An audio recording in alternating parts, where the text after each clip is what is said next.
আসসালামু আলাইকুম, বিসমিল্লাহির রহমানির রহিম। আজকের শুক্রবারটা কিভাবে কাটালাম, কি কি রান্না করে খেলাম সেই ভিডিওটা থাকছে। আর আপনারা যারা কন্টেন্ট ক্রিয়েটর ছোটদের ভালোবাসেন না, তারা অবশ্যই ছোটদের ভালোবাসা দেবেন। বড় ব্লগাররা আপনারা ছোটদের পাশে থাকবেন, তাহলে কিন্তু ছোটরা আপনাদের পাশে থাকবে। আর ছোট ব্লগাররা কিন্তু সবসময় বড়দের পাশে চায়, কারণ ছোটোর থেকে বড়র সৃষ্টি।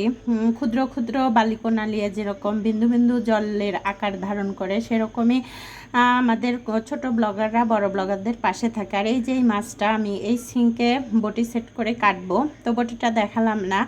আর এভাবে কাটাকাটি করলে কিন্তু মেয়েদের অনেক কোমরে ব্যথা থাকে, সাইডে যেরকম সিজার করা মায়েদের কত কষ্ট, সেই জন্য এই বটিটা খুবই কাজের। এই যে কেটে ধুয়ে একদম ফ্রেশ করে রান্না করতে এসেছি। ওইটুকু মাছ আমি ওই সবজিগুলো দিয়ে চচ্চড়ি করবো, আর এই যে মাংসগুলো রান্না করব দুপুরটায়।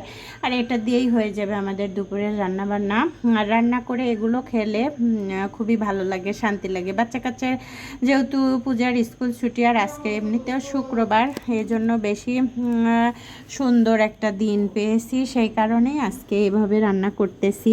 আর আমি প্রায় শুক্রবারটাই এরকমভাবে রান্না করে বাচ্চাদের যাতে ভালো খায়, সেজন্য ওরা একটু মাংস খেতে বেশি ভালোবাসে আমার ছেলে মেয়ে, সেই কারণে এগুলো রান্না করা। মাছ খায়, বড় মাছ খায়, ছোট মাছ খেতে পছন্দ করে না। এই কারণে ওর আব্বু হয় মুরগি, না হলে এরকম গরুর মাংস এনে দেয়। গরুর মাংসটা তো সবারই প্রিয়, মানে ইদানিং বেশি ফেভারিট হয়ে গেছে এই মাংসটা, খুবই পছন্দের, সবারই প্রিয় খাবার।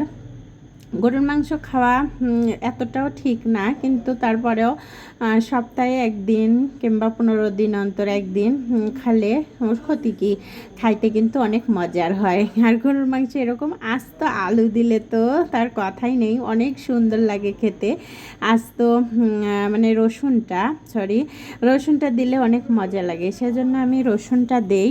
আর এখনকার রসুন হয়ে গেছে অনেক দিন পুরনো রসুনটা, মানে বাছাই করে অনেক ভালো ভালো রসুন, মানে হাত দিয়ে টিপে টিপে যেটা ভালো একদম ভিতরে নিখুঁত পোকা নেই সেইটাই দিতে হয়, সেই জন্য সেভাবেই দিতে থাকি। বাড়ির রসুন তো আমাদের কেনা না, সেজন্য আমরা একটু বেশি খাই রসুন। আর এই যে আলু না দিলে তো চলবে না, আমরা বাঙালি মানুষ আলুখোর, সেজন্য মাংসে আলু দেবই, 2-4টে আলু যাই হোক দেবই। তো আলু আমার মাংসে কিন্তু দুপুরটাই শেষ হয়ে যাবে, যে কয়েকটা আলু দিয়েছি। রাতের বেলা হয়তো পাবো কি পাবো না ঠিক নেই, মানে আমার মেয়েটা খুবই আলু পছন্দ করে, সেজন্য ওর জন্য আলু দিই। আর এই যে গরম পানি দিলাম, মাংসে গরম পানি দিলে কিন্তু অনেক দ্রুত রান্না করা যায়।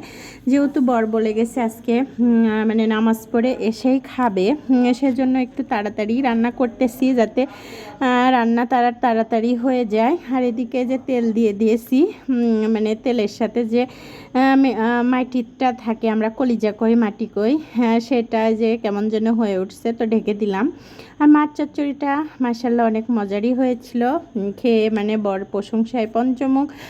বলছি ইদানিং তরকারি রান্না করছো মানে ডাবল স্বাদ, ভাতও খাচ্ছি ডাবল, মানে ওজনটা এমনিতে বেড়ে গেছে, আরও বেড়ে যাবে, সেটা বলছিল। তো আমি বলছিলাম ঠিক আছে, ভালো রান্না হলে তো নিজেরও ভালো লাগে, আবার খেয়ে যেয়ে প্রশংসা করে আরও শান্তি লাগে নিজেরও।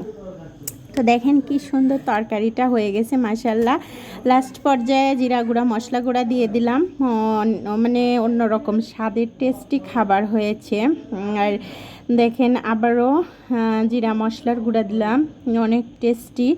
আর বরকে খেতে দিয়েছি তাড়াহুড়ো করে, কি সুন্দর গরম গরম ধোয়া ওঠা ভাত আর গরুর মাংস চচ্চড়ি। আর এদিকে সালাদ মেখে নিয়েছি, গোসল করে নিজে নামাজ পড়ে এসে খাবো, সেজন্য ওকে আগেই খাইয়ে দিয়ে তারপরেই আমার ছুটি হবে। ধন্যবাদ সবাইকে, খোদা হাফেজ, সুস্থ থাকুন, ভালো থাকুন।